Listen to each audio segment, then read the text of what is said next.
রাজধানীর পল্টন, গুলিস্তান এবং কমলাপুর এলাকা থেকে ওবায়দুল্লাহ নামের এক ব্যক্তির শরীরে খণ্ডিত অংশ উদ্ধার করেছে পুলিশ। 2 হাত এবং 2 পা একই ব্যক্তির বলে নিশ্চিত করেছে প্রশাসন। 12 ঘন্টার ব্যবধানে এগুলো উদ্ধার করা হয়। গুলিস্তানের বায়তুল ভিউ টাওয়ারে একজন চিকিৎসকের চেম্বারে কর্মরত ছিলেন ওবায়দুল্লাহ। মনির হোসেন তপু রিপোর্ট। গুলিস্তানের জাতীয় স্টেডিয়ামের 4 নং গেটের লাইট পোস্টের নিচে একটি কালো পলিথিনের ব্যাগ দেখতে পায় স্থানীয় দোকানদাররা। পরে খবর পেয়ে সকাল 9টার দিকে ঘটনাস্থলে এসে পুলিশ এবং CID crime scene unit bag খুলে কাটা 2টি হাত দেখতে পায়। ওই জায়গায় পলিথিনের ভিত্তি ভরা ছিল, এই জায়গার ভিতরে পরে পুলিশ এসে বাইর করলো।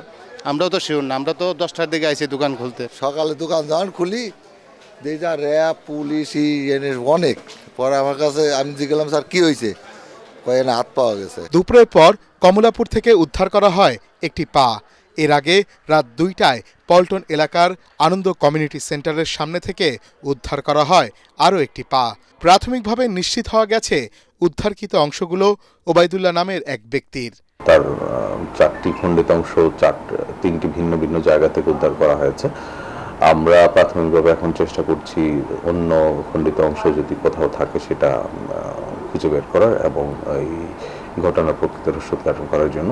পরিচয় শনাক্ত করা গেছে, তার পরিবারের সাথে যোগাযোগ করব, যে পরবর্তী কার্যক্রমগুলো সেগুলো চলমান রেখেছে। এগুলো আমরা ফরেন্সিক করব এবং যে আইনানুগভাবে এগুলো নিষ্পত্তি করতে হয় সে প্রক্রিয়ার দিকে অগ্রসর হচ্ছে। এদিকে খবর পেয়ে ঘটনাস্থলে আসেন ওবায়দুল্লাহ চাচা মুজিবুর রহমান। তিনি ডিএমপির রমনা জোনের ট্রাফিক বিভাগে কর্মরত। স্যারের সাথে সাক্ষাৎ করলাম, কথা বললাম। স্যারে বললো যে আমরা তদন্ত করে দেখতেছি, হ্যাঁ এখন তো বডি পাওয়া যাচ্ছে না এখনো, তো পরবর্তী সময় জানতে পারবো। আর এইখানে কার সাথে থাকতো, কোন হোটেলে থাকতো, কি কাজ করতো, এটা আমি সঠিক জানি না। গুলিস্তানে ক্যান্সার বিশেষজ্ঞ ডাক্তার সারোয়ার জাহানের চেম্বারে কর্মরত ছিল ওবায়দুল্লাহ। তার বয়স 29 বছর। মনির হোসেন তপু, এটিএন বাংলা, ঢাকা।